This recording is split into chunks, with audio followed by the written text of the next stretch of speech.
प्रणाम सुंदर साथ जी। बोलो श्री प्राणनाथ प्यारे की जय। बोलो श्री सदगुरु महाराज जी की जय। बोलो श्री राम रतन महाराज जी की जय।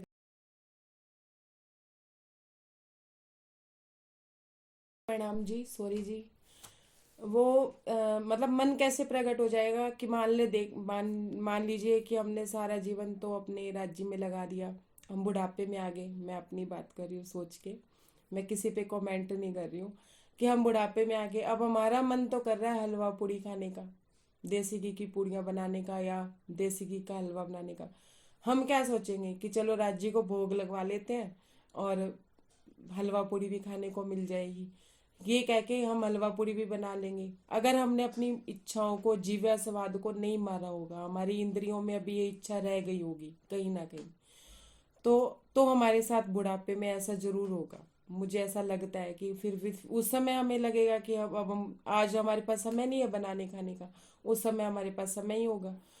अगर हम ऐसा करें और हमारे बच्चे ऐसा देखें तो वो क्या करेंगे कि हाँ, क्या कहेंगे कि मम्मी तो अभी भी स्वाद में पड़ी है, मम्मी तो अभी भी स्वाद से उठ ही नहीं रही है, तो वैसे राज्य में लगी हुई है। कितना लगेगा अगर मैं ये कह दूं कि मैंने राज्य के भोग के लिए ये चीज बनाई है, मैं दो चीजें और भी रख के राज्य को भोग लगवा लूं और उसे खा लूं, तो घर का कोई नहीं कहेगा कि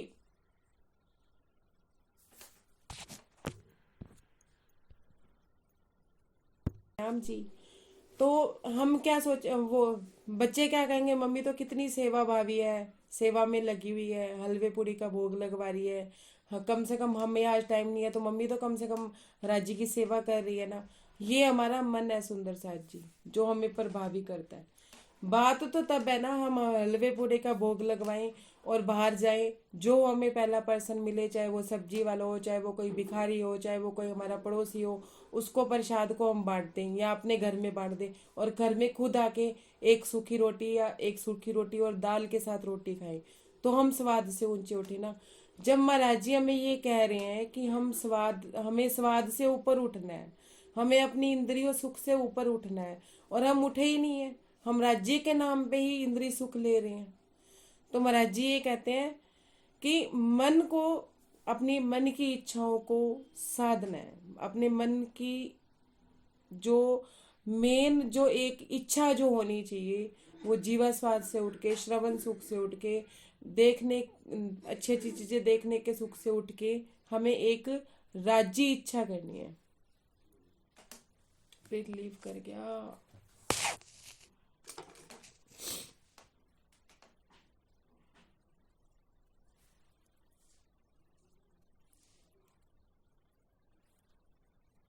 प्रणाम जी, मैं कैमरा ऑफ इसलिए कर रही हूँ क्योंकि बार बार ना नेट जा रहा है, तो जिस वजह से ना लीव हो जा रहा है, तो मैं कैमरा ऑफ ही रख रही हूँ जी। प्रणाम जी। मतलब ये भी हमारा मन है कि हम अपने मन से ये कह के कि हम भोग लगवा रहे हैं। भोग कौन खा रहा है? मन खा रहा है। भोग राज्य नहीं खा रहे हैं, राज्य तो हमारे भाव देखते हैं। अभी दीदी कह रहे थे अभी दीदी कह रहे थे, एक सुंदर साथ ने बोला कि मैं चितवनी मैं सेवा पूजा नहीं कर पा रही। तो दीदी ने क्या कहा, हम सेवा पूजा ही तो कर रहे थे चितवनी में, और क्या कर रहे थे? चितवनी कर रहे थे तो सेवा पूजा कर रहे थे। हम चितवनी में भी से ही सेवा पूजा कर सकते हैं। भाव राज्य हमारे भाव लेते हैं, ना कि वो खा रहे हैं, ना वो अच्छे अच्छे पकवान खा रहे हैं। हमारे मन में जो चीज खाने की इच्छा होती है वही हम राज्य को भोग लगवाते हैं, क्योंकि हमारी इतनी कनेक्टिविटी थोड़ी ना राज्य के साथ कि हमें पता है राज्य क्या खा रहे हैं क्या नहीं, उन्हें क्या चाहिए क्या नहीं चाहिए। लेकिन हमारा ये हम अपने मन की करने की कोशिश करते हैं। तो महाराज जी क्या कहते हैं, अपने मन को साधना है। साधना कैसे है कि जो हमने कल लिस्ट बनाई है इतनी लंबी कि हमें ये भी चाहिए, हमें वो भी चाहिए, उन चीजों पे टिक लगाते लगाते हमें अपने मन में एक ही इच्छा, एक ही अ, अ, मतलब कह लो कि एक जैसे तीर एक होता है ना, वो गोल चक्कर बने होते हैं। मैंने बताया था ना एक बार कि हम बिंदु हैं और हमारे आसपास रिश्तों के गोल चक्कर है, फिर नौकरियों के गोल चक्कर है, फिर मित्र संबंधियों के गोल चक्कर है। उस गोल चक्कर में से निकल के हमें एक उस बिंदु तक आना है। मतलब एक तीर चलाते हैं ना जैसे, तो वो पॉइंट को साधते हैं, ऐसे ही अपने मन में एक राज्य इच्छा से हमें साधना है। जब वो इच्छा हमारे अंदर प्रबल हो जाएगी तो हमारी राज्य से कनेक्टिविटी हो जाएगी। अभी हम क्या कर रहे हैं? अभी हम आत्ममंथन नहीं कर रहे हैं, हम वाणी मंथन कर रहे हैं। हम कह रहे हैं कि हम आत्ममंथन कर रहे हैं, कि हमारा मंथन हो रहा है। नहीं, अभी हम मन मंथन कर रहे हैं।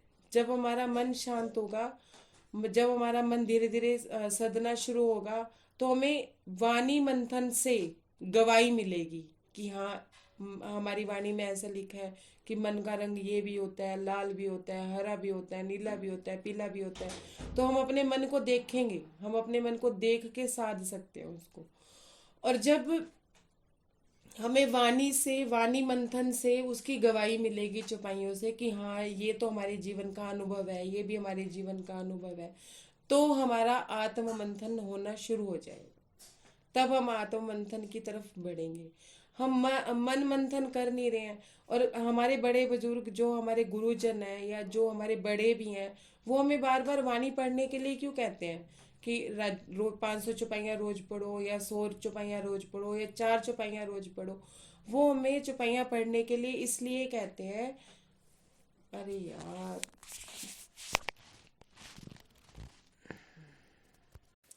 कि घुस बैठे जाकर उसमें, दिन निकलते तक हम वहीं रहे, वहां हमें देखने साथी अपने आए, पर हम मिले नहीं। महाराज जी कहते हैं कि हमारे साथी हमें देखने आए, लेकिन हम उन्हें मिले नहीं। धूप चढ़े तक आए नहीं, जब माई और साधु महाराज। सुंदर साथ जी, जब हमारे पास प्रॉब्लम होती है, हमारे सारे आसपास के लोग हमें पूछने आते हैं, लेकिन जब तक हमारे रिश्तेदार नहीं आते ना, हमारे मन में एक टीस लगी रहती है कि हाय वो नहीं पूछने आए, हाय उन्होंने नहीं पूछा, जो मेरे अपने थे वो क्यों नहीं आए। महाराज जी कहते हैं हम भी धूप चढ़े तक देखते रहे, माई और साधु आए नहीं। वो गीता इसलिए ले गए थे कि हम उन्हें छोड़ के ना चले जाए, लेकिन वो आए नहीं। हमने भी सोची चलने की अपने परमार्थ के कार्य। महाराज जी कह रहे हैं हमने भी क्या सोचा कि चलो हमें तो जाना ही है। तब हम क्या सोचते हैं कि चलो जी, नहीं आए तो वो नहीं आए, लेकिन हमने तो अपने काम करने ही है माया के। या अब माया में इतनी परेशानी होने के बाद फिर हम कोई ना कोई नए रास्ते की खोज करते हैं, नए सिरे से अपनी परेशानियों से निकलने के लिए प्रयास करते हैं। आज अकेले ही चले, साथी न कोई साथ, लंबी यात्रा खींच दी हमने हमने बातों बात। महाराज जी कहते हैं जब हम अपनी समस्याओं से अकेले ही जूझने की सोच लेते हैं और अकेले ही चलने का प्रयास करते हैं, मतलब अकेले ही हम ये सोचने लगते हैं कि हमारा कोई नहीं है, हमारा कोई सगी संबंधी नहीं है, कोई साथी नहीं है। जब हम अपनी परेशानियों से खुद ही निकलने की कोशिश करते हैं, तो हम बहुत जल्दी उन परेशानियों से निकल जाते हैं। जब हम किसी का साथ नहीं ढूंढते हैं, जब हम किसी का संग पाने की कोशिश, मतलब लालसा नहीं रखते हैं, किसी से आशा तृष्णा नहीं रखते हैं, तो किसी से आशा की उम्मीद ही नहीं रखते हैं, तो हम अकेले चलते हैं और अपनी परेशानियों से निकल के हम लंबी यात्रा अपनी खींच लेते हैं। मतलब हम उस परेशानी से निकल भी जाते हैं, और हम उस परेशानी से निकलने के बाद और बेहतर भी हो जाते हैं, और हमें पता भी नहीं चलता। क्यों? क्योंकि हमने किसी पे डिपेंड ही नहीं होते ना। जब हम किसी पे डिपेंड नहीं होंगे, तो हम और बेहतर होते चले जाएंगे। तो महाराज जी यहाँ क्या कहते हैं, हम अकेले ही चले अपनी यात्रा में, और हमने फिर कोई साथी की खोज नहीं की। मतलब उन उन दो साथी की, जो माई थी और वो साधु थे। हमने ये सोच लिया कि अपनी यात्रा हमें लंबी ही तय करनी है। सुंदर साथ जी, ये तो माया की बात जो राज जी ने हमें बताई कि परेशानियां आती हैं और हम, हमारे सगे संबंधी हमारे साथ कैसा व्यवहार करते हैं, ये तो प्रैक्टिकल है, सबके साथ हुआ हुआ है। अब राज्य की बात में भी, राज्य की बात में भी हमें अपनी चाल खुद ही चलनी पड़ती है। हमें अपने हिस्से का कार्य खुद ही करना पड़ता है। हम अगर हमारे जैसे धनी देवचंद्र जी ने जो कसनी की थी, वो क्या स्वामी जी के, श्री जी के काम आई थी? आई थी। कैसे? इतनी काम आई थी कि उन्होंने उनको तारतम दिया, कुंजी दे दी, एक जायदाद के रूप में काम आई थी। जैसे माया में हमारे माँ बाप हमारे लिए जायदाद छोड़ जाते हैं, तो हम उस जायदाद को चाहे हम बढ़ा लें, चाहे हम उसे बर्बाद कर दें। लेकिन श्री जी ने कसनी करी थी ना अपने हिस्से की। कितनी कसनी करी उन्होंने, जो उन्होंने राज्य को पाया। तो हमारे अगर गुरुजन हमें एक जायदाद में अपने वचन दे के जाते हैं, तो हमें उस वचनों पे चलना भी तो पड़ता है ना। अगर हम चले नहीं, तो फिर उस वचनों का कोई फायदा नहीं। मतलब हमें अपनी आध्यात्मिक जायदाद को भी आगे बढ़ाने के लिए हमें मेहनत करनी पड़ती है। जैसे माया में मेहनत करनी पड़ती है, ऐसे राज्य की राह में चलने के लिए भी हमें मेहनत करनी पड़ती है। तो क्या कहते हैं कि उसमें भी हमें ये समझना चाहिए कि कोई सुंदर साथ, मान लीजिए कि अब हम मंथन कर रहे हैं, मंथन करते करते हमारे मन में तो उड़ान प्रश्न कोई और है, और हम किसी से प्रश्न का आंसर पूछ रहे हैं, तो हम प्रश्न कुछ और शो कर रहे हैं किसी के मतलब मान लो कि मेरे मन में प्रश्न तो ये है कि खाने पीने का, कि मेरे मन में खाने की लालसा नहीं खत्म होती, और हम ये कह दें उस सामने वाले से कि इंद्रिय सुखी तो बताना है कि हाँ भाई, मेरी तो देखने की इच्छा नहीं पूरी होती कि मुझे ये भी सुंदर चीजें भाती हैं, मुझे वो भी सुंदर चीजें भाती हैं। तो महाराज जी क्या कहते हैं कि अपने एक्चुअल में हमारे मन में क्या चल रहा है वो हमें देखना है।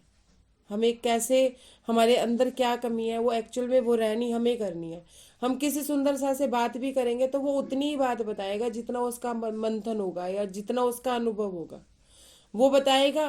तो आप उसमें से एक बात कैचिंग करके अपने अंदर देखना है कि हमारे में क्या वृत्तियां, अभी हमारे में क्या कमी है। तो अपने अंदर अंदर जो अपनी अपनी कमी है उसको निकालते हुए हमें राज्य की राह पे चलना है। हमें अकेले ही चलना पड़ता है उसके लिए। उसके लिए कोई हमारे मन को नहीं साध सकता, हमारे मन को हमने खुद ही साधना है। ये महाराज जी हमें बताना चाह रहे हैं कि आध्यात्मिकता में भी हमें अपने हिस्से की राह चलनी पड़ेगी। यहाँ तक कि वितक में अगर किसी का कोई प्रश्न है तो वो कृपया करके पूछ लीजिए। फिर आगे अगर समय बचा तो कर लेंगे, नहीं तो फिर कल कर लेंगे। आगे ना टॉपिक चेंज हो रहा है, मतलब आगे का प्रसंग चेंज हो रहा है दीदी। अगर बाय द वे कुछ पूछना है तो उसके बाद हम पूछ लेते हैं। पेज नंबर 44 ही चल रहा है। आगे क्या कहते हैं, हम मेदनी ग्राम पहुंचे। आश्रम था जिसके एक समीप साध मंडली पड़ी हुई थी, बाहर आश्रम के नजदीक। एक ब्रह्मचारी जी थे उस आश्रम के संचालक मात्र।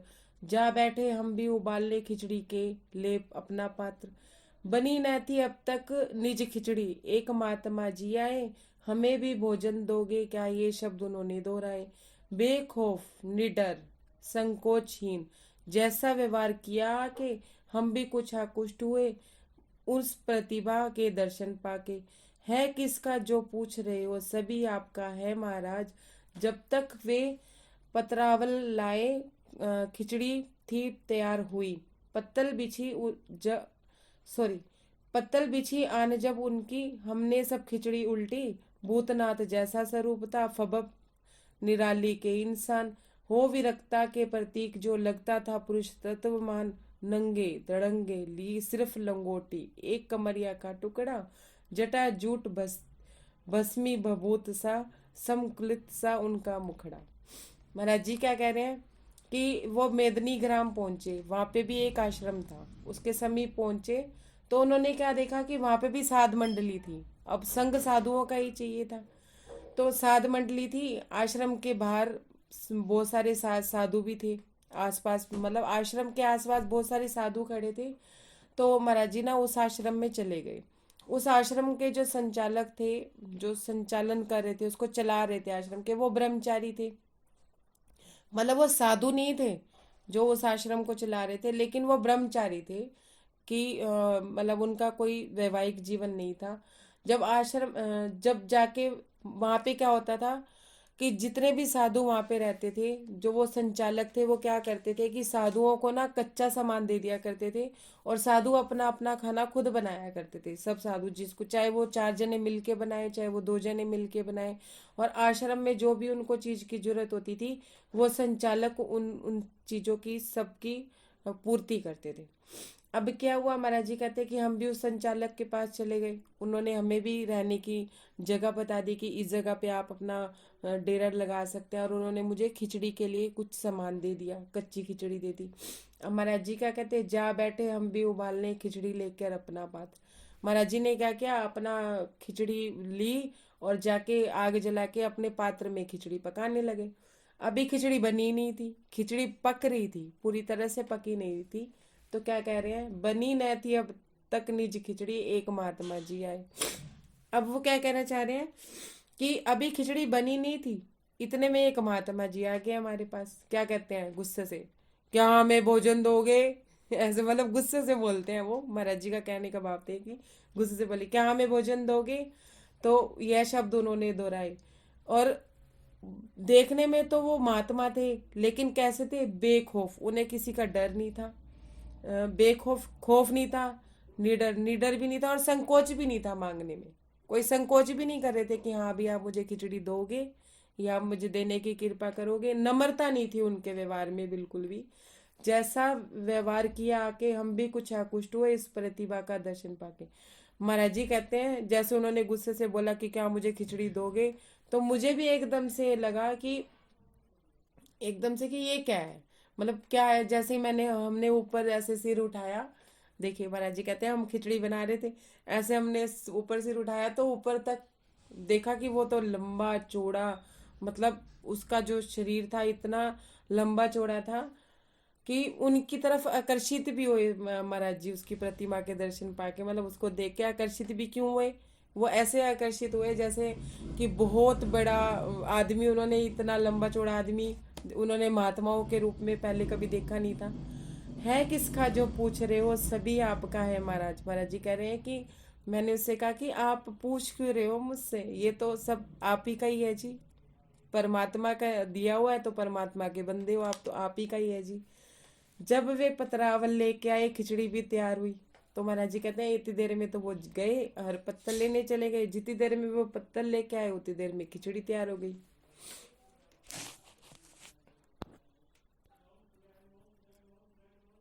हो चुकी थी। पत्तल बिछा आन जब उनकी, हमने सब खिचड़ी उल्टी। हमने क्या किया, महाराज जी कहते हैं कि मैंने उस पत्तल में अपनी सारी खिचड़ी पलट दी। क्यों, मैंने क्यों पलट दी, एक तो मेरे मन में भाव ही नहीं था, मैं तो भूखा रह सकता था। लेकिन इनका इनका डील डोल इतना ऊंचा था कि मुझे ये लग रहा था कि ये खिचड़ी तो इनके लिए भी पूरी नहीं पड़ेगी, मैं तो क्या ही खाऊंगा। तो उन्होंने अपने लिए 2 चम्मच भी, हम सोचते हैं ना कि चलो 2 चम्मच खिचड़ी हम साइड में रख ले, बाकी सारा हम दे दें। तो महाराज जी कहते हैं नहीं, हमने सारी खिचड़ी उसमें उनके पत्तल में पलट दी। स्वरूप कैसा बताया उन्होंने, देखो महाराज जी ने क्या बोला।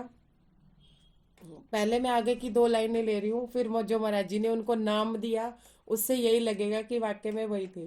क्या थे, नंगे धड़ंगे, पूरे शरीर में उनके कोई कपड़ा नहीं था। कद इतना ऊंचा, लंबा ऊंचा और मोटा, मोटे थे।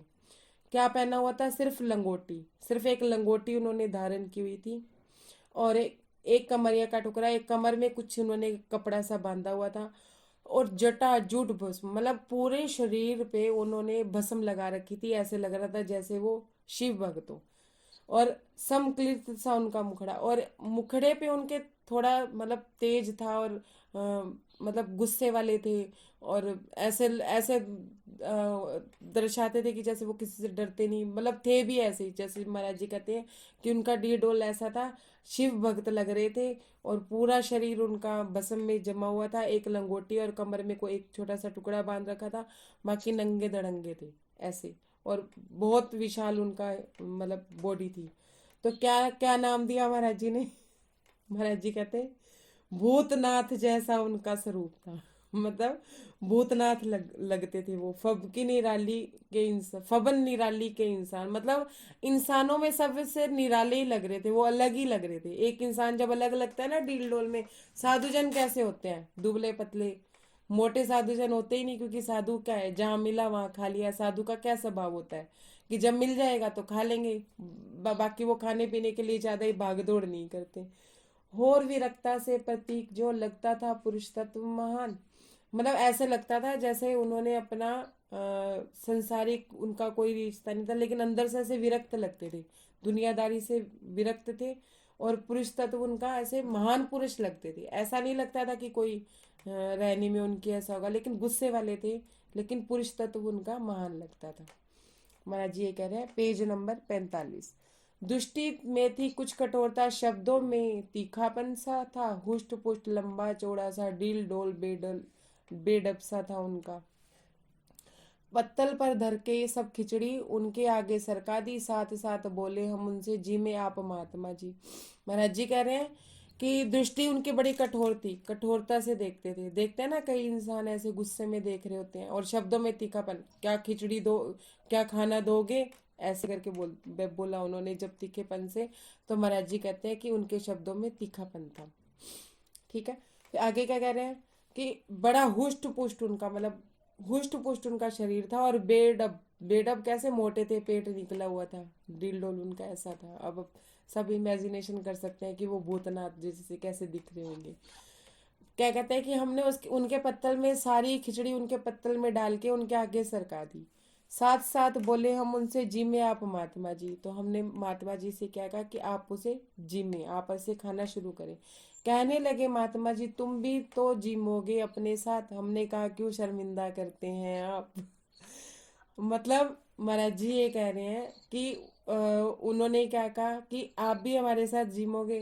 तो महाराज जी कहते हैं आप क्यों शर्मिंदा कर रहे हैं, आप कि इतने बड़े शरीर के लिए भी आपका ये खिचड़ी भी थोड़ी सी छोटी पड़ेगी। मन ही मन सोच रहे थे, महाराज जी ने बस बोला ही उनसे कि आप क्यों शर्मिंदा करते हैं। गुरु शब्द से संबोधन करके क्यों हमें लज्जाते हो, गुरु पद के योग्य तो हो, आप हमें भी नजर आते हो। अब महाराज जी को वो क्या कह रहा है, वो जो भूतनाथ है वो ये कह रहा है कि गुरु जी आप भी जिम होगे हमारे साथ। ऐसे बोला महाराज जी को उन्होंने। तो महाराज जी कहते हैं कि क्यों शर्मिंदा कर रहे हो आप हमें, ना तो हमारा डील डोल ऐसा है, ना हमारा वो है कि हम इतनी ये खिचड़ी आप आपके बाद हमारे लिए बचेगी। मन मन तो ये सोच रहे थे। फिर ये भी कह रहे थे कि गुरु संबोधन आप मेरे लिए क्यों कर रहे हैं, क्यों हमें लज जाते हैं, गुरु पद के योग्य तो आप ही नजर आते हैं। महाराज जी कहते हैं कि गुरु पद के योग्य तो आप ही हो जी, मैं कहाँ गुरु पद के योग्य हूँ। हमें लाज सी आती है अपने लिए ऐसे सुन सुन के, हाथ पकड़कर अपना जबरन उसने अपने संग बिठलाया। महाराज जी कहते हैं कि हमें लाज आती है कि आप हमें गुरु कह रहे हैं। हम गुरु के योग्य तो आप हैं। तो महाराज जी कहते हैं कि उन्होंने हाथ पकड़ के जबरन, मतलब जबरदस्ती मुझे अपने संग बिठा दिया कि चलो हम एक ही पत्तल में खाएंगे। उसी पत्तल में भोजन दोनों ने साथ साथ खाया। उनकी ओर जूट के दाने चावल में जो गिर उनकी ओर से जूट के दाने चावल में जो गिर जाते, जबी झट जबी उठा झट से लुक में वे समेट कर खा जाते। अब महात्मा जी क्या करे थे, दोनों ही उसी पत्तल में खाना खाने लगे, महाराज जी और वो भूतनाथ जी। तो महाराज जी तो कैसे जरा जरा सा लेके खा रहे थे, और वो ऐसे खा रहे थे जैसे हाथ से बस लबालब जैसे खाते हैं। मतलब जैसे भूखा इंसान जल्दी जल्दी खाता है ना पत्तल में से चावल, तो उनके भी चावल गिरे जा रहे थे बहुत ज्यादा। और महाराज जी जरा जरा सा खा रहे थे, फिर भी एक आधा दाना जैसे गिर जाता था। तो वो जो भूतनाथ जी थे वो उनको लपक के उनके उन दानों को खा लेते थे, मतलब महाराज जी की जूठन खा लेते थे। अब क्या हुआ, उनकी ओर से ऐसे उच्च महात्मा ने जब झूठा खाना शुरू किया तो हमने भी उनके आगे खाना आरंभ किया। महाराज जी कहते हैं कि जब उस महात्मा ने मेरा झूठा खाना मतलब शुरू किया तो मेरी भी झिझक खुल गई, और मेरी भी झिझक खुल गई। तो हमने भी उनके साथ उनका झूठा खाना भी शुरू कर दिया, क्योंकि इतने बड़े महात्मा और इतना उनका डील डोल, मतलब उन्हें तो अपने से इतने बड़े लग रहे थे, वो हर हर तरह से उन्हें बड़े लग रहे थे कि हर चीज में वो उनसे ज्यादा है या बड़े हैं जो भी है। फिर उसके बाद वो क्या कहते हैं कि हमारा भी संकोच दूर हुआ, और हम लोगों ने इतने प्रेम से एक ही पत्तल में हमने एक दिली के साथ खाना खाया कि ना झूठ का भेद है, ना झूठे का भेद है, ना एक दूसरे के ऊपर गिरने का भेद है। मतलब किसी तरह का भेद ना होके एक दिली से जब उन्होंने खाया तो कहते हैं कि हम दोनों ने ही आनंद से खाना खाया। हमने भी तो उनके आगे खाना आरंभ किया, बड़े प्रेम से जी में दोनों आया एक आनंदा पार। महाराज जी कहते हैं कि पहले तो मैं जैसे धीरे धीरे थोड़ा थोड़ा खा रहा था कि मुझे डर लग रहा था कहीं भूत ना, डर नहीं लग रहा था, मतलब ऐसे लग रहा था कि इनके लिए खिचड़ी कम पड़ेगी तो मैं क्या खाऊंगा। लेकिन बाद में जब उन्होंने मेरी जूठन खानी शुरू कर दी तो मेरा भी झिझक खुल गया, और हम दोनों ने आनंद से ही खाना खाया। तो उसके बाद क्या हुआ कि हमें बहुत आनंद आया। महाराज जी कहते हैं हमने उनके साथ खाना खाया तो हमें बहुत अपार आनंद आया। थोड़ा ही भोजन था लेकिन पेट भरे की आई डकार। दो खाने के पश्चात उन्होंने पूछा कहाँ जाएंगे आप। महाराज जी कहते हैं कि हम दोनों का ही पेट भर गया, वो जरा सी खिचड़ी में हम दोनों का ही पेट भर गया। खाने के पश्चात उन्होंने पूछा कि अब आप कहाँ जाएंगे। भी अब ये बात होती है ना, जब खाना हो गया तो महात्मा लोग क्या बात करेंगे कि आपने कहाँ जाना है, आप किस चीज की प्राप्ति के लिए निकले हो, माया की बात थोड़ी ना करेंगे। तो फिर उसके बाद क्या कहते हैं, जगन्नाथ की सुन करके बोले, तो हम भी हैं साथ, हमको साथ खोजते ही सुनते ही झट से हाँ कह दी। महाराज जी कहते हैं कि हमने कहा कि हम तो जगन्नाथ जाएंगे। क्या वो कहने लगा कि मैंने भी जगन्नाथ जाना है। बस उन्होंने झट से हाँ कह दी कि मैं तो अब आपके साथ ही चलूंगा। और वो कौन सा बोंदन क्या करते थे, गुरु जी। अच्छा साथ मिला अपने को, सुनते ही सम्मति दे दी, इतने में आए ब्रह्मचारी संचालक उस आश्रम के। महाराज जी कहते हैं कि उन्होंने भी जब कहा ना कि मैंने मैंने जब कहा कि मैंने जगन्नाथ जाना है, तो उन्होंने भी कहा हाँ हाँ मैं भी जगन्नाथ ही जाऊंगा अब। तो महाराज जी कहते हैं मुझे लगा कि मेरे को भी एक अच्छा साथी फिर मिल गया। तो उन्होंने भी झट से, महाराज जी ने भी झट से हाँ कह दी। मैं आगे की 2 लाइनें पढ़ देती हूँ कि पेज कंप्लीट हो जाएगा, लेकिन प्रसंग अगला शुरू हो रहा है। क्या बोले, इतने में आए ब्रह्मचारी संचालक उस आश्रम के, महात्माओं के बीच आकर एकदम से खड़े हुए। बोले सभी महात्माओं से, जितने भी हो तुम इस वक्त, लकड़ी की आवश्यकता है तुम लोगों को सही सख्त। महाराज जी कहते हैं कि वो जो संचालक थे वो हमारे बीच में आके खड़े हो गए और महात्माओं से बोले, सब महात्मा अपनी खटर पटर में लगे हुए थे। क्या महात्माओं से बोले कि लकड़ी की आवश्यकता है कि आप लोगों को सेवा करनी पड़ेगी। मतलब अब ये प्रसंग अगला शुरू हो जाएगा, तो अपने आप इसी प्रसंग को कर लेते हैं, अगले प्रसंग को अभी नहीं लेते हैं। मैं दोबारा से, अब हमें क्या करना है, जितनी भी इच्छाएं हैं उसको अगर लिखा है तो ठीक है, नहीं लिखा है तो हर इच्छा को याद करके ये कहना है, नहीं हमें राज्य चाहिए, हमें राज्य चाहिए, हमें राज्य चाहिए। ये हमारा क्या चल रहा था, मन मंथन। हम इसे आत्म मंथन नहीं कह सकते, हम क्या करते हैं, वाणी मंथन। वाणी मंथन और आप आत्म मंथन के बीच में हम ये कर रहे थे मन मंथन। मन मंथन में क्या क्या कर रहे थे, हम देख रहे थे कि हमारा मन कहाँ जा रहा है, कैसे कर रहा है। बस अब अपने मन को क्या करना है, दृष्टा बन के देखना है। मन कभी भी एक जगह रुकेगा नहीं, और मन कभी भी प्रकट हो जाएगा। अगर हम राज्य में लगे भी हुए हैं ना, तो भी हमारा मन कभी ना कभी प्रकट होगा। किस हद तक मन को पकड़ोगे, मन को पकड़ नहीं पाओगे। बस मन को देखना है दृष्टा भाव से कि मन यहाँ भाग रहा है, मन वहां भाग रहा है, मन वहां भाग रहा है। दृष्टा भाव से देखते रहो और कान पकड़ के उसके कान मरोड़ते रहो। अब क्या करना है कि जब हम अपने मन को साधना शुरू करेंगे, मतलब मन में एक इच्छा हमारी होनी शुरू हो जाएगी कि हमें राज्य चाहिए। फिर जब हम वाणी मंथन करेंगे, सुनिए, उसके अनुभव भी होंगे आपको, आत्मा से ही अनुभव होंगे, आपके अनुभवों से ही अनुभव होंगे कि मैंने अपनी इच्छा को खत्म करके अपने राज्य इच्छा की तरफ मोड़ने के लिए मैंने ये किया, मैंने वो किया। तो उससे आपके अनुभव क्या होंगे।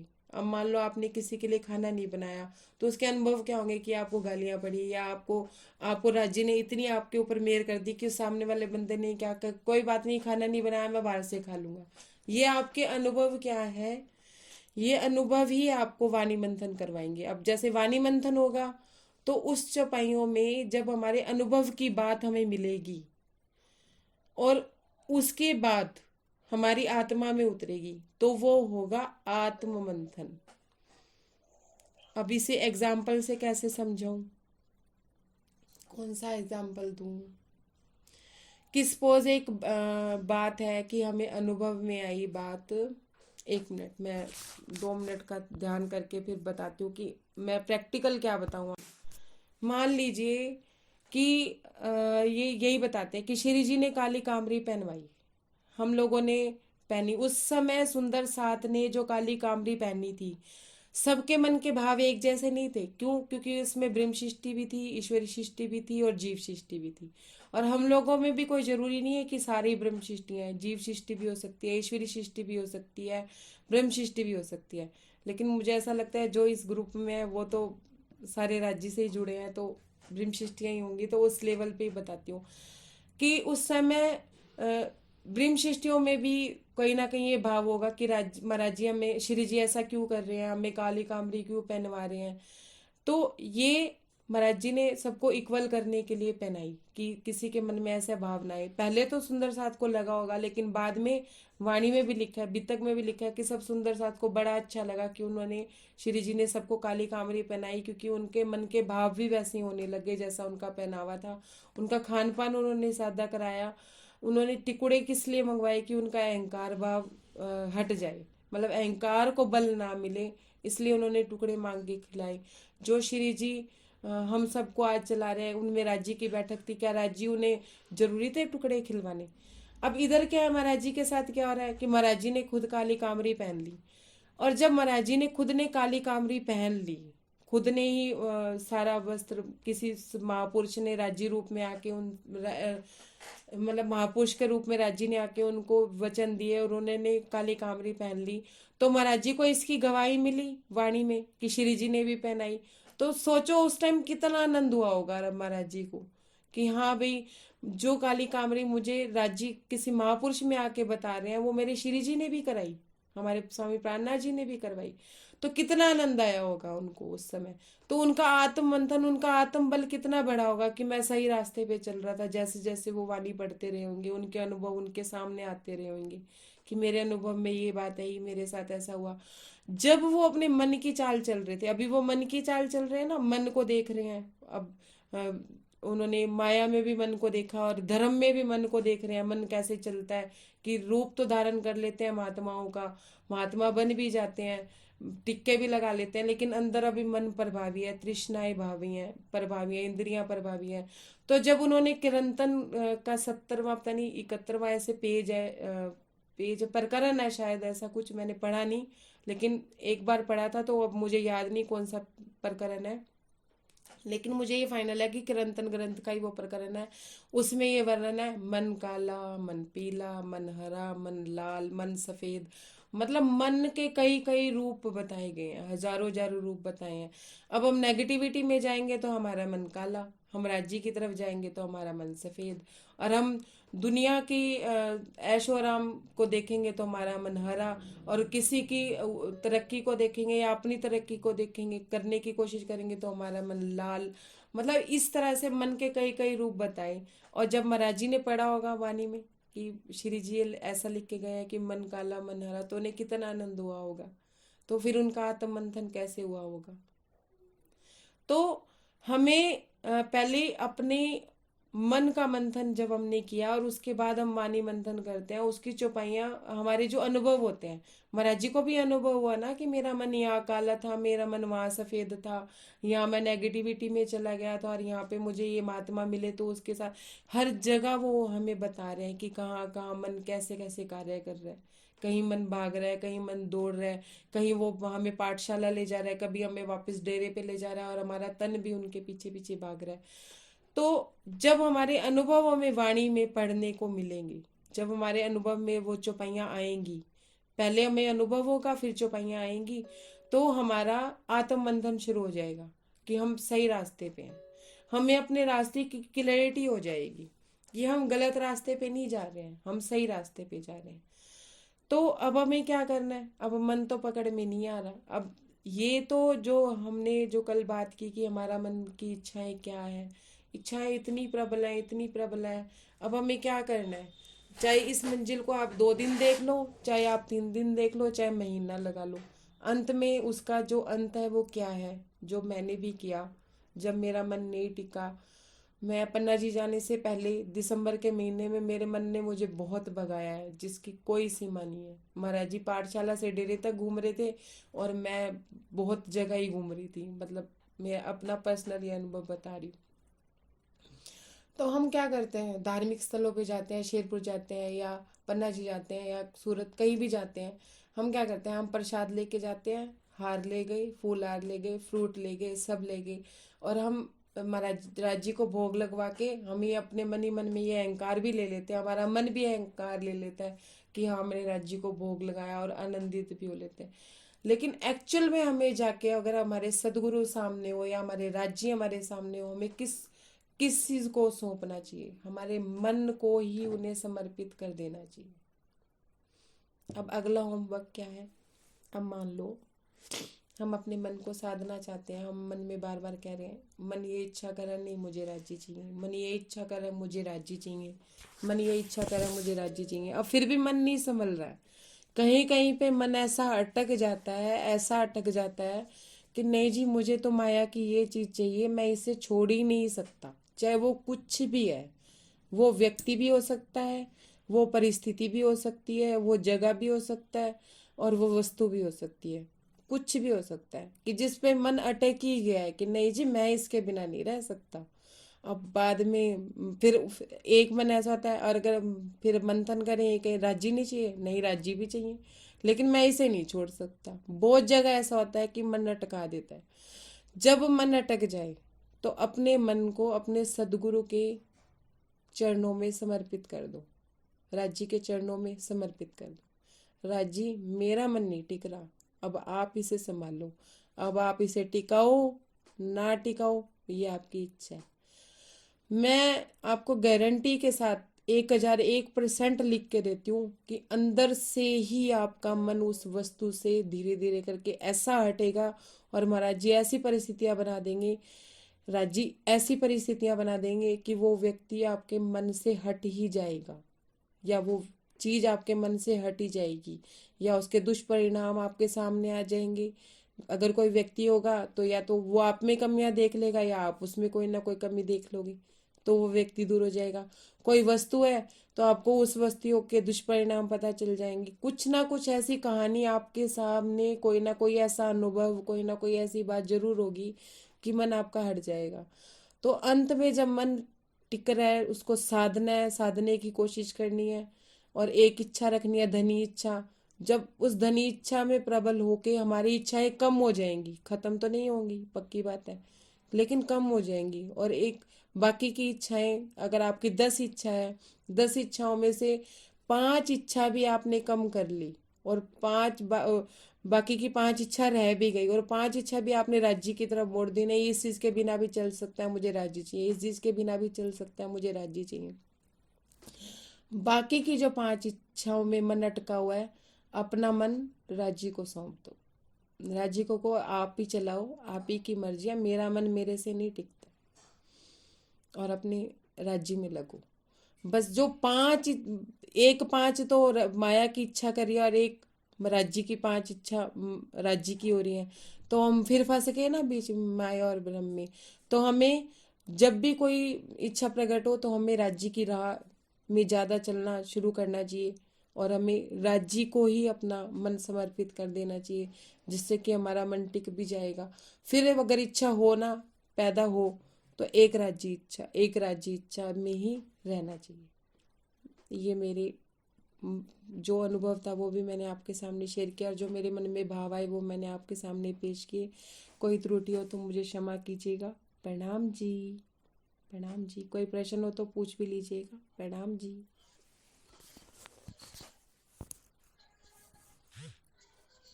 दीदी हम जब भी आपने समझाया ना, वो रास्ते में चलते हैं तो मन क्या करता है, किसी कितना कितना आगे को सोचता है, किसी किसी का भी सोच लेता है। हाँ, जो तो नहीं सोचना चाहता है वो ही सोच लेता है। इसका इसका जवाब ये है कि हमारे जो बड़े हैं, जो हमारे दादा दादी भी होते हैं, घर में भी बड़े हैं, या जो हमारे सतगुरु जन है, वो हमें वाणी पढ़ने के लिए क्यों कहते हैं? हमें क्यों कहा जाता है 500 चौपाई रोज की पढ़ो, या 4 चौपाई का रोज मंथन करो? क्यों कहा जाता है? कि हमारा मन उसमें लगे, हमारे मन के डायरेक्शन, हमारे मन के घोड़े बदल जाएं, माया की इच्छा ना करके राज्य इच्छा में लग जाएं। हमें किसी पर्सन का 10 साल का ना याद रह के हमें राज्य की कोई बात याद रह जाए। हमारे मन में मंथन किसका हो? धनी का मंथन हो। इसलिए हमें वाणी मंथन और राज्य पढ़ने के लिए कहा जाता है। पर हम लोग क्या करते हैं, हमने पाठ रखा, पन्ना जी में पाठ रखवा दिया, शेरपुर में पाठ रखवा दिया, पुजारी जी को कह दिया कि आप पाठ पढ़ देना, ये पाठ की न्यौछावर ले लो। ना तो उनका भला है क्योंकि वो पैसे लेके पाठ पढ़ रहे हैं, पैसों के लिए पाठ पढ़ रहे हैं कि पाठ पढ़ेंगे तो पैसे मिलेंगे, और ना हमारा भला है कि हम पैसे दे के पाठ पढ़वा रहे हैं। दोनों का ही भला नहीं है। भला किस में है? चाहे हम रोज का 2 ही चौपाइयाँ पढ़ें, एक मैं कहती हूँ एक ही पढ़ें। अब मैंने आप लोगों को एक ही चौपाई दी थी, तारतम की पहली चौपाई, कि वो सबको याद होगी। वाणी में से कोई एक चौपाई ले लो, उसको ही उसी चौपाई का मंथन करते रहो, मन के घोड़े भागने बंद हो जाएंगे इधर उधर, जो मैंने भी प्रैक्टिकल किया है। अब मन में क्या कोई बात आती है ना, जब मेरा मन भी कभी कोई चीज सोचने के लिए भागता है या सोचने के लिए करता है, तो मुझे अंदर से राजी कहते हैं, अच्छा माया की बात सोच सकती है, उसके लिए तो तेरे पास टाइम है, मेरे बारे में नहीं सोच सकती है। मतलब अंदर से ही महाराज जी राजी ऐसा कह देते हैं कि क्यों सोच रही है, इस बात को सोच ही क्यों है, जो होना है वो होना ही है।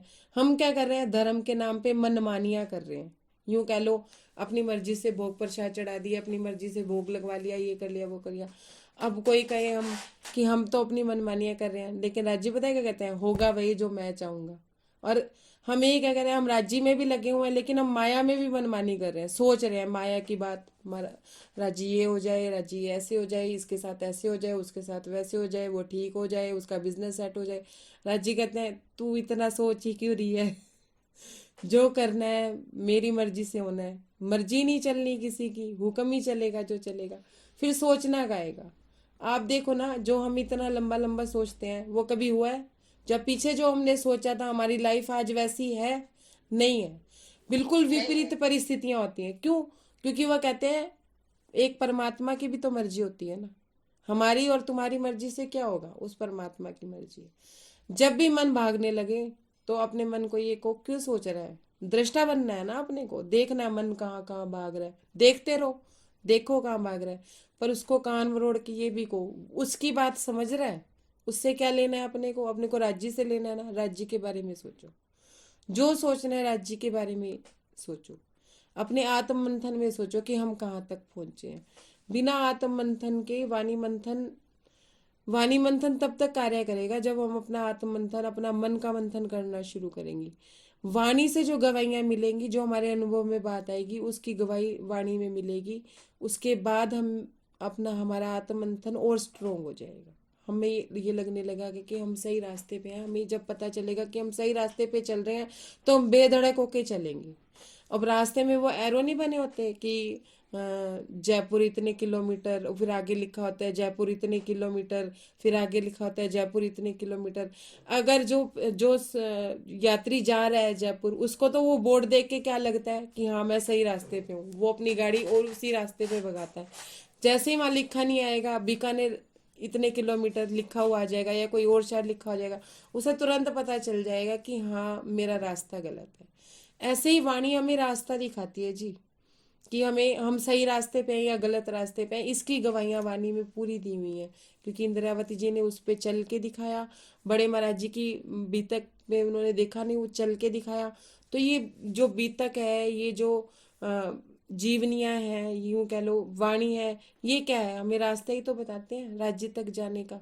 और एरो भी लगे हुए हैं सब जगह कि हाँ यहाँ भी ये सही है। अब महाराज जी की भी तक बता रही है ना कि वाणी में जो लिखी, जो उन्होंने 7 7 चौपाइयों की गवाही भी दी है कि ये चौपाइयाँ उन्होंने वाणी से भी लेके हमें गवाही देने के लिए, तो उन्होंने वाणी से चौपाइयाँ ली है, नहीं तो उन्हें चौपाइयाँ रखने की क्या जरूरत थी, उनका जीवन तो चल ही रहा था ना, बीत ही गया था ना। हम लोगों के लिए उन्होंने ये जायदाद हमें दी है।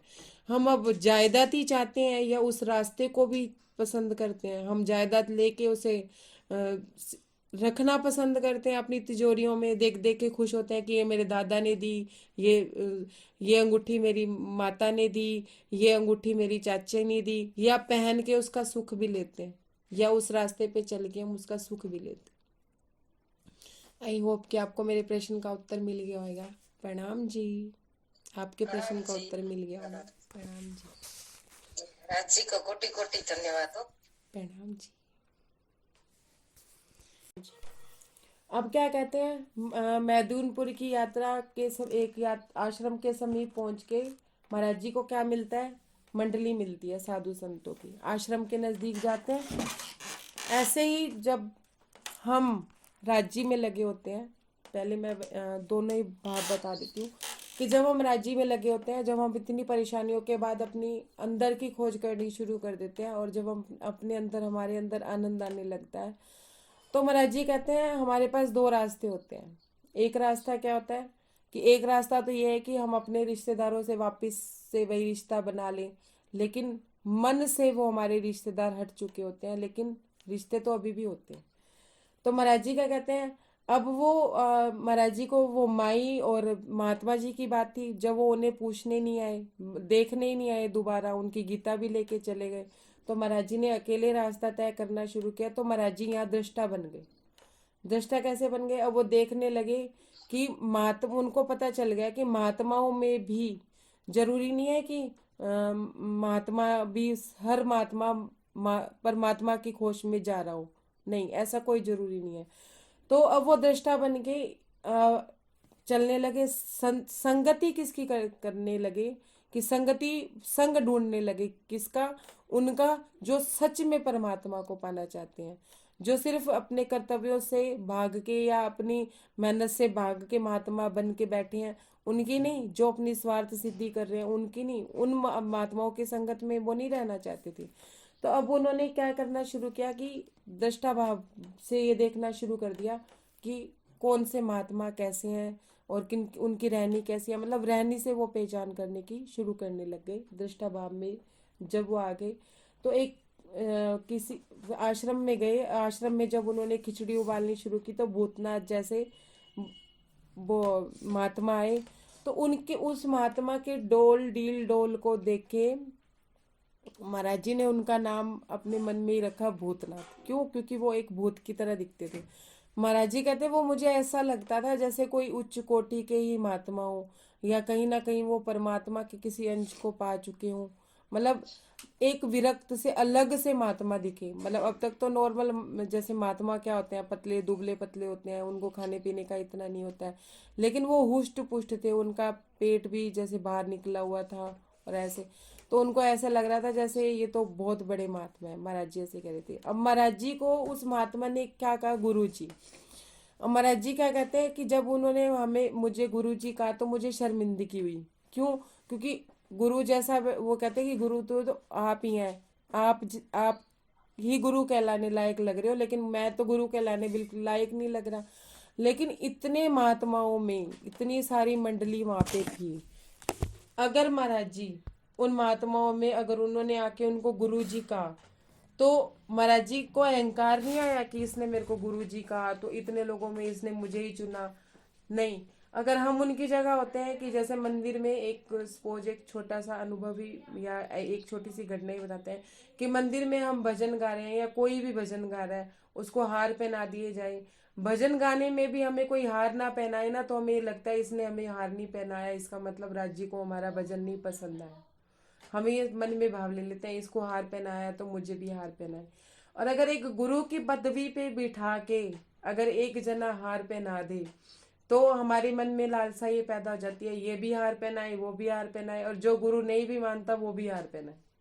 मतलब हम लोग गुरु भाव में अगर कोई कह दे ना कि आप हमारे गुरु हो, आप हमें रास्ता दिखा रहे हो, तो महाराज जी कहते हैं कि कभी भी ऐसे ऐसे हमें किसी का गुरु बन के नहीं बैठना चाहिए, और ना ही हमें किस बिना रहनी के बिना किसी देख के किसी को अपना गुरु बना लेना चाहिए कि सिर्फ उसने महात्मा वाले कपड़े पहन रखे हैं, टिक्का टुक्की लगा रखी है और हमें ज्ञान की एक बात वो बता रहे हैं जिसका ज्ञान हमें था ही नहीं, या हमें माया में चलने का कोई ऐसा रास्ता बता रहे हैं जिससे हमें आसानी हो जाती है। उनकी रहनी को देख के और वो परमात्मा तक किस हद तक जुड़े हैं उस चीज को देख के हमें गुरु बनाना चाहिए, ना कि उनके डील डोल को देख के गुरु बनाना चाहिए। महाराज जी हमें ये बात हमें समझा रहे हैं। और महाराज जी क्या कहते हैं, महाराज जी उन्हें भूतनाथ क्यों कह रहे थे वो भी आगे जाके पता चल जाएगा, क्योंकि ये अभी प्रसंग शुरू है। अब महाराज जी क्या कहते हैं कि वो हमारे साथ खाना खा रहे थे, अगर जैसे हमने उनको गुरु कहा और पहले उन्होंने हमें गुरु कहा तो हमने उनको कहा नहीं जी गुरु के योग्य तो आप ही हो, लेकिन वो महात्मा महाराज जी से इतना प्रभावित हो चुका था, उनके महाराज जी के चेहरे पे इतना तेज था और महाराज जी की रहनी, उनके बोलने का जो ढंग था, और उन्होंने जब सारी खिचड़ी अपनी उनके पत्तल में धर दी तो उसको ये लगा कि ऐसा कोई महात्मा मैंने नहीं देखा। वो महात्मा तो खुद कभी नहीं बनाते होंगे या बनाते होंगे, लेकिन उन्होंने किसी ना किसी से भोजन मांगा होगा तो उन्होंने उतना ही दिया होगा जितना वो अपने लिए रख ले और बाकी जो बच गया होगा। लेकिन महाराज जी ने क्या कहा, महाराज जी ने क्या किया कि सारा ही भोजन उनके उसमें दे दिया। तो साधु कैसे होते हैं, संत कैसे होते हैं, वो अपने बारे में नहीं सोचते, वो परमार्थ के बारे में सोचते हैं। जो वचन वो उन्होंने अपने गुरुओं के पाए होते हैं और जिस रास्ते पे वो चल के उन्होंने परमात्मा को पाया होता है, वो सारे वचन वो अपने जो सगे सगे संबंधी सुंदर साथ के लिए कह सकते हैं। जैसे धनी देवचंद्र जी ने श्री जी को दिए, और श्री जी हमारे लिए जायदाद के रूप में क्या छोड़ के गए, पूरी वाणी छोड़ के गए। हमारे जो जो हमें अनुभव होते जाएंगे उनकी गवाहियां उसमें मिलती जाएंगी। ऐसे ही महाराज जी ने अपनी पूरी खिचड़ी देने का भाव उनका ये था कि संतों को कोई मतलब नहीं होता कि अब हमारे लिए क्या है क्या नहीं है, लेकिन सामने वाले का पेट भरना चाहिए। ऐसे ही बातूनी अर्थ में ये है कि जो हमारे सदगुरु होते हैं, जब उन्हें परमात्मा की कोई अनुभूति होती है या राज्य की तरफ से उन्हें कोई वचन मिलता है, तो वो वचन वो अपने सुंदर साथ साथी सुंदर साथ जो उनके साथ जुड़े होते हैं, जो उनके साथ लगे होते हैं, वो उन्हें राज्य की तरफ रास्ता दिखाने के लिए वो अपने वचनों को उन सुंदर साथ को देते हैं। अगर वो सुंदर साथ उन वचनों पे ना चलें तो वो उन सुंदर साथ की ही बात है अपनी। लेकिन हमें जायदाद के रूप में हमारे बड़ों ने हमें बहुत कुछ दिया है। जैसे महाराज जी ने ये जीवनी हमें जायदाद के रूप में दी, और पल पल जब ये जीवनी मुझे लगता है महाराज जी समझा रहे होंगे ना, तो प्रताप जी को या जो सुंदर साथ वहां बैठे थे उनको ये भाव समझाते चले जा रहे होंगे कि उस समय मेरे मन में ये भाव था या उस समय मेरे मन में ये भाव था। तो महाराज जी आज मेरे हृदय स्थल में भी मुझे ऐसा लगता है कि मुझे समझा रहे हैं कि सारी खिचड़ी देने का भाव मेरा ये था कि मुझे लौकिकता में भी खाने पीने की इतनी इच्छा नहीं थी। और वैसे भी महाराज जी के वचन मैंने अपनों से बड़े जो महाराज जी से मिल चुके हैं उनके मुख से मैं सुनती रहती हूँ कि महाराज जी ऐसा कहते थे, महाराज जी वैसा कहते थे। एक बार दो सुंदर साथ का आपस में झगड़ा हो गया शेरपुर में। छत पे बैठे थे उन दिनों महाराज जी की मेरे को किसी सुंदर साथ ने सुनाया था ये प्रसंग, जो महाराज जी से मिले हुए थे और उस समय प्रेजेंट थे, कि दो सुंदर साथ आपस में लड़ रहे थे। एक सुंदर साथ कहने लगा कि जो अपने मन की बात जाओ यो जो वचन वो जो देता है ना अपने वचन, वो बड़ा होता है। तो दूसरे वाला सुंदर साथ ये कह रहा था कि जो वचन लेता है ना वो बड़ा होता है। क्यों बड़ा होता है? क्यों बड़ा होता है? क्योंकि अगर वो सुने नहीं तो वो उनके जो वचन कहे हुए हैं वो क्या करेंगे? वचन कहने से क्या हो जाएगा? सुनने से होगा। तो ये झगड़ा उनका इतना बढ़ गया कि वो महाराज जी के पास चले गए। तो महाराज जी से पूछने लगे, ये शेरपुर की बात है, हकीकत की बात जो मुझे उस सुंदर साथ ने बताई। तो महाराज जी कहते हैं, पहले तो उनकी सारी बात सुन ली। तो महाराज जी कहते हैं, ना तो कहने वाला बड़ा है ना सुनने वाला बड़ा है, दोनों ही बड़े नहीं है। कहने वाले ने अपनी बात कह दी और सुनने वाले ने अपनी बात सुन ली। लेकिन जो उस पर चल के दिखा रहा है ना, मान लो किसी ने सुन ली और चले नहीं, तो सुनने का क्या फायदा हुआ? कह दी, वो खुद भी नहीं चला और आगे कहने वाले भी नहीं चला। तो महाराज जी कहते हैं कि चलने वाला बड़ा है। इन दोनों के बीच में जो चलता है ना उस राह पे, वो बड़ा है। कहने का भाव ये है कि वचन भी अपने गुरुजन उनको देते हैं जो चलने की राह पे होता है। जो जो देखिए, ऐसा भेद नहीं होता है, वैसे सदगुरुओं के लिए सब बराबर होते हैं, लेकिन कोई कोई शिष्य उन्हें इतना प्यारा क्यों होता है, कोई कोई सुंदर साथ उन्हें इतना प्यारा क्यों होता है? वो इसलिए होता है कि उनको पता है कि मैं जैसा कह दूंगा ये कर देगा। तो वो उन्हें सही राह दिखाने के लिए सही रास्ता, सदगुरु तो गलत रास्ता बताते ही नहीं है जी। सदगुरु तो अपनी तरफ से सारा सारा सही रास्ता ही बताते हैं। अगर सुंदर साथ उस पे ना चले तो बात एक लग है, या अपने मन में संशय ले ले कि अपने स्वार्थ के लिए बता रहे हैं। सदगुरुओं का कोई स्वार्थ नहीं होता है। तो वो अपने वचन पेश भी उनके सामने करते हैं जो सुंदर साथ उनकी राह पे चलते हैं, उनके वचनों पे चलते हैं। हर किसी को वचन भी नहीं देते, हर किसी के सामने वो बोलते भी नहीं है, मौन रहना पसंद करते हैं। तो महाराज जी कहते हैं इसमें भाव ये था कि मैंने अपने सारे चावल उनको दे दिए। अब महाराज जी क्या कहते हैं कि पहले तो उनके साथ संकुचा के खा रहे थे, कि थोड़ा थोड़ा खा रहे थे कि इन महात्मा का पेट भर जाए। तो लेकिन वो महात्मा क्या करे थे, वो तो अपने खाने में लीन थे। लेकिन अगर मेरे हाथ से जरा मारा सा चावल गिर जाता तो वो चावल का दाना झपट के उठा लेते और खा लेते। उनका क्या भाव था कि वो उनकी जूठन खा रहे थे। तो महाराज जी की झिझक खुल गई कि हाँ भी इतने बड़े महात्मा है, वो तो बड़ा ही मान रहे समझ रहे थे उस समय तक तो उन्हें। आगे जाके प्रसंग कंप्लीट होगा तो बात पता चलेगी। तो महाराज जी कहते हैं उस समय तो मुझे ऐसा लग रहा था कि ये मेरा जूठा खा रहे हैं, तो इसका मतलब हमारी एक दिली हो सकती है, ये मेरे साथ ही बन सकते हैं। तो महाराज जी की झिझक भी खत्म हो गई। जब कोई हमारे मतलब सदगुरु के कहने पे चलने लगता है ना, तो महाराज जी ये कहते हैं कि वो अपना सा ही लगने लगता है उसमें, और उस सुंदर साथ में और सतगुरु में भेद नहीं रह जाता। तुम सतगुरु दीपक भय की है जो आप समान। अब जो सुंदर साथ अपने गुरु के सदगुरु के वचनों को धारण कर लेता है, तो एक समय ऐसा आता है कि उस सदगुरु में और उस सुंदर साथ में फर्क ही नहीं रह जाता। आने वाले समय में वो भी एक दीपक की तरह चमकना शुरू हो जाता है। तो महाराज जी कहते हैं हमने एक दिली के साथ उनके साथ खाना खाया, तो फिर सतगुरु को भी बहुत आनंद आता है कि मेरा शिष्य सही राह पे चल रहा है, और शिष्य को भी बड़ा आनंद आता है कि मेरे सदगुरु जो राह दिखा रहे हैं उसमें बड़ा आनंद है। उस परमानंद में वो मस्त रहते हैं। मतलब दोनों की एक ही डोर हो जाती है। गुरु की बात शिष्य जानता है और शिष्य की बात गुरु जानता है, तो उन्हें कहने की भी जरूरत नहीं पड़ती, इशारों की भाषा वो समझने लगते हैं। गुरु हल्का सा इशारा करेगा और शिष्य को पता होगा कि मेरे गुरु को क्या चाहिए या शिष्य को क्या चाहिए। गुरु को पहले, सतगुरु को पहले ही पता होगा। कहने के भाव इसमें ये था कि उन दोनों ने बड़े आनंद से खाना खाया और उसी में ही उनका पेट भर गया। तो महाराज जी कहते हैं कि गुरु और शिष्य में जब ये कॉम्बिनेशन बैठ जाता है, तो दोनों एक दूसरे के प्रेम को देख के या एक सुंदर साथ अपने सदगुरु के चेहरे को देख के, उनके दीदार को देख के प्रेम करने लग जाते हैं। मतलब आनंदित रहने लग जाते हैं। अपने गुरु सदगुरु का भाव मन में आते ही उनका जो हृदय प्रेम से भर जाता है। अभी तक महाराज जी क्या कह रहे थे कि किसी के रूप में फंसना नहीं है, सिर्फ स्वरूप में रहना है। रूप में तो महाराज जी अभी भी कहते हैं कि नहीं फंसना है, सिर्फ स्वरूप में रहने की उनके अंदर क्या है। लेकिन एक समय आके शिष्य का हाल ये हो जाता है कि उन्हें सदगुरु में ही जब परमात्मा दिखने लग जाते हैं, राज्य दिखने लग जाते हैं, तो उनको उनका रूप भी बहुत अच्छा लगता है। जैसे आज हम समझने लग गए कि बड़े महाराज जी क्या थे, मतलब उनमें साक्षात राज्य की बैठक थी। तो आज हम जगह जगह उनके स्वरूप लगा के क्यों रखते हैं, उनके रूप की फोटो मतलब उनकी फोटो लगा के क्यों रखते हैं। एक सिंपल भाषा बोल रहे हैं, क्योंकि हमें उनका वो रूप भी पसंद है जिस रूप में राज्य आए। हम कृष्ण जी को क्यों मानते हैं, क्योंकि हमें वो रूप भी पसंद है जिसमें राज्य आए।